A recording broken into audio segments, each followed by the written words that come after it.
2 जुलाई 1955 को जब pan American flight 914 ने 57 पैसेंजर्स के साथ न्यूयॉर्क से फ्लोरिडा के लिए उड़ान भरी तो वो करीब 3 घंटे तक सही डायरेक्शन में उड़ने के बाद ये प्लेन अचानक से आसमान से गायब हो गया, जिसे मियामी में लगे रडार भी नहीं खोज पाया। लेकिन 37 साल बाद जाकर अचानक ये प्लेन फिर आसमान में दिखाई दिया, पर उस दौरान ये फ्लोरिडा में नहीं बल्कि लगभग 2200 किलोमीटर दूर वेनेजुएला के एयरपोर्ट पर लैंड करने जा रहा था, जिसे वहाँ मौजूद हर कोई देखकर हैरान रह गया। 21 मई 1992 की सुबह वेनेजुएला के एयर ट्रैफिक कंट्रोल के लोग रोजाना की तरह अपने काम में लगे हुए थे, तब उन्हें अपनी आंखों के सामने आसमान में कुछ ऐसा दिखाई दिया जिसे देख वो हैरान रह गए। दरअसल वो एक प्लेन था जो बिना रडार में आए हुए सीधा एयरपोर्ट के रनवे पर लैंड होने जा रहा था, और जैसे ही वो प्लेन रनवे के करीब आया तब एयर ट्रैफिक कंट्रोल के अधिकारियों ने देखा कि इसका मॉडल बहुत ही ज्यादा पुराना है जो आज के समय यूज नहीं किया जाता। जब ये प्लेन लैंड करने ही वाला था तब एयर ट्रैफिक कंट्रोलर ने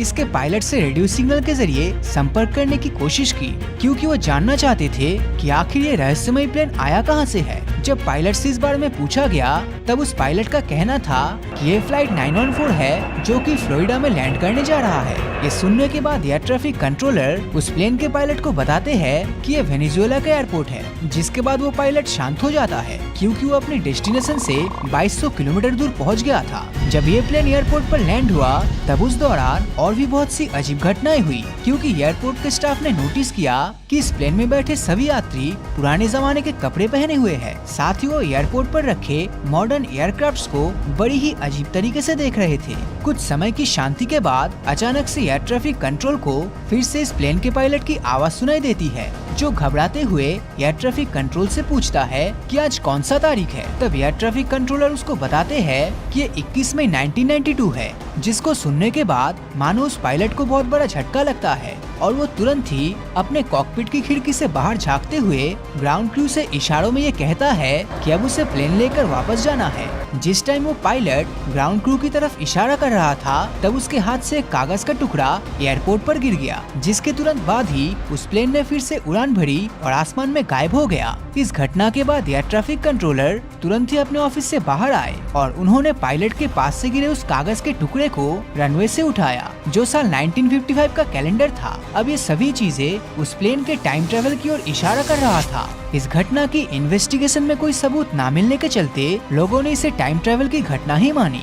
आपके मन में कई बार ऐसे ख्याल जरूर आए होंगे कि काश हम भी टाइम ट्रेवल कर पाते और अतीत में जाकर अपने अनचाही घटनाओं को बदल सकते। मगर आपको क्या लगता है, टाइम ट्रेवल का ख्याल क्या हमारे साइंटिस्ट को नहीं आया होगा? इतिहास में ऐसे एक्सपेरिमेंट्स का जिक्र है जो दुनिया देखने के आपके नजरिए को पूरी तरह से बदल देगा। जैसे कि साल 1930 में एल्वी लेक नाम की यूएस नेवी ऑफिसर ने एक ऐसे सीक्रेट का खुलासा किया जिसको सुनकर पूरी दुनिया शॉक्ड रह गई। उसने बताया यूएस नेवी एक ऐसे एक्सपेरिमेंट पर काम कर रही है जिससे वॉरशिप्स को इलेक्ट्रोमैग्नेटिज्म की ताकत से थोड़ी देर के लिए गायब किया जा सकता है। साथ ही उन्होंने ये भी दावा किया कि इस एक्सपेरिमेंट को कोई और नहीं बल्कि खुद आइंस्टाइन डायरेक्टली ऑपरेट कर रहे हैं। ये बात है 1943 की, जब वर्ल्ड वॉर 2 चल रहा था। सेकेंड वर्ल्ड वॉर के दौरान हिटलर के नाज़ीज़ आर्मी कई अलग अलग तरह की टेक्निक्स का यूज करके नेवी शिप्स को डिस्ट्रॉय कर रहे थे, जिनमें मैग्नेटिक माइंस भी शामिल था, जिससे यूएस नेवी को भारी नुकसान झेलना पड़ रहा था। हिटलर की इसी टेक्निक को फेल करने के लिए अमेरिका भी अलग अलग तरह के एक्सपेरिमेंट्स कर रहे थे। इनमें से एक एक्सपेरिमेंट ऐसा भी था जिससे शिप रडार से पूरी तरह से गायब हो जाए। इस प्रोसेस में वॉरशिप्स के चारों तरफ इलेक्ट्रोमैग्नेटिक कॉइल्स लगाई गई थी ताकि उससे मैग्नेटिक माइंस को न सिर्फ चकमा दिया जा सके बल्कि शिप को रडार भी डिटेक्ट न कर पाए। इस एक्सपेरिमेंट को सफलता तब मिली जब फेमस साइंटिस्ट निकोला टेस्ला ने एक छोटी शिप पर इस टेक्निक को टेस्ट करके दिखाया। मगर जब इस एक्सपेरिमेंट को बड़े वॉरशिप्स पर अंजाम देने का समय आया तब निकोलाई टेस्ला अननोन रीजंस के चलते पीछे हट गए और उन्होंने इस प्रोजेक्ट को जेवी नॉर्मन नाम के दूसरे साइंटिस्ट को सौंप दिया। इस एक्सपेरिमेंट की मदद से यूएस नेवी यूएसएस एल्ड्रिच नाम के वॉरशिप को न सिर्फ रडार से गायब बल्कि पूरी तरह से इनविजिबल करने वाली थी, जैसा एवेंजर्स के अंदर हेला कैरियर इनविजिबल होते हुए दिखाया गया था। और इस एक्सपेरिमेंट का नाम दिया गया द फिलाडेल्फिया एक्सपेरिमेंट। 12 अगस्त 1943 को इस एक्सपेरिमेंट को अंजाम दिया गया फिलाडेल्फिया डॉकयार्ड पर। एक्सपेरिमेंट के दौरान अचानक से ग्रीन कलर की बादल सामने आई और उसने वॉरशिप को पलक झपकते ही अपनी चपेट में ले लिया, जिसके बाद ये शिप कुछ समय के लिए नजरों के सामने से गायब हो गई। ये देखकर वहाँ मौजूद सभी वर्कर्स को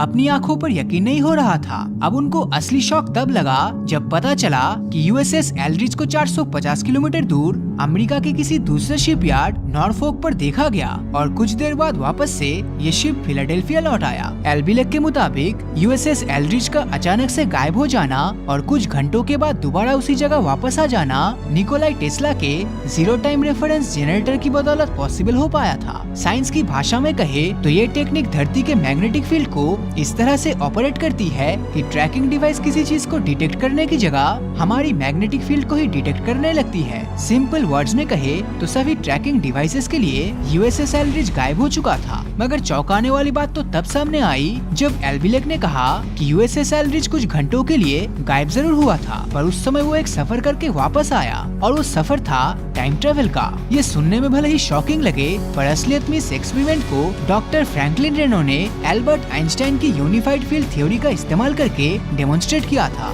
जहाँ पर उसने दिखाया कि ग्रेविटी और इलेक्ट्रोमैग्नेटिज्म के बीच में डायरेक्ट कनेक्शन है। ऐसा माना जाता है कि इस एक्सपेरिमेंट के दौरान जो फर्स्ट टेस्ट में यूज किए गए स्मॉल शिप रडार से इनविजिबल हो तो गई थी, लेकिन उस सफलता को देखने के बाद यूएस नेवी ने यूएसएस एल्ड्रिच को पूरी तरह से गायब करने का फैसला किया। हालांकि ये फर्स्ट टेस्ट में जब ये स्मॉल शिप रडार में फिर से वापस दिखने लगा, तब इसके क्रू मेंबर्स में हेडेक और वॉमिटिंग दिखाई दिया और उनमें से कुछ गंभीर रूप से बीमार हो गए। लेकिन पहले अटेम्प्ट में हुई इस गड़बड़ी को अमेरिकन नेवी द्वारा नजरअंदाज कर दिया गया। अब जब सेकंड टेस्ट के दौरान यूएसएस एल्ड्रिच गायब होने के बाद फिर से फिलाडेल्फिया वापस लौट आया, तब उस दौरान इसमें बैठे कुछ क्रू आग में बुरी तरह से जल चुके थे। इनमें से कुछ बहुत ही भयंकर तरीके से बीमार हो गए थे। साथ ही बाकी क्रू मेंबर्स शिप के मैटर के साथ इस तरह से जुड़ चुके थे कि मानो उनका मॉलिक्यूलर स्ट्रक्चर ही शिप के मॉलिक्यूलर स्ट्रक्चर के साथ एक हो चुका है। एल्बिलेक का कहना था कि वो और उसका भाई उस जहाज के क्रू मेंबर्स थे और टाइम वार्प के दौरान वो दोनों 40 साल आगे यानी 1983 के टाइमलाइन में लॉन्ग आइलैंड पर बने हुए एक सीक्रेट गवर्नमेंट फैसिलिटी पर जा पहुंचे। आइंस्टाइन की थ्योरी के मुताबिक ये माना गया है कि ब्रह्मांड में 4 डायमेंशंस है, लेकिन इस घटना के बाद एल्बिलेक ने एक और बात दुनिया के सामने रखी कि हमारा ब्रह्मांड 4 नहीं बल्कि 5 डायमेंशन से बना है, जिसमें 4th and 5th dimension time है। हर इंसान एक पर्टिकुलर टाइमलाइन में लॉक होता है, जिसकी वजह से कोई भी इंसान दूसरे टाइमलाइन में नहीं जा सकता। हालांकि इस एक्सपेरिमेंट की वजह से टाइमलाइन सेपरेट हो गया था, जिससे एक वर्म होल क्रिएट हुआ। इसी के चलते एल्बिलेक और उसका भाई किसी और टाइम में चले गए, यानी कि 40 साल फ्यूचर में। भले ही सुनने में किसी साइंस फिक्शन मूवी की स्टोरी लगती हो, पर ये खुलासा खुद एल्बिलेक ने किया था। एल्बिलेक और उसका भाई जब वो दोनों लॉन्ग आइलैंड पर पहुंचे, तब वहाँ मॉन्टॉक प्रोजेक्ट चल रहा था, जिसमें साइंस आगे बढ़ाने के लिए मॉडर्न साइंस एक्सपेरिमेंट किया जा रहा था। माना जाता है कि इस प्रोजेक्ट में ब्लैक होल सिमुलेशन और वेदर कंट्रोल जैसे एक्सपेरिमेंट्स किए जाते थे, जिनमें से कुछ एक्सपेरिमेंट्स में ऑब्जेक्ट्स को मेटेरियलाइज करते हुए भी पाया गया, जिसका मतलब कि अगर आप किसी चीज के बारे में सोचते हो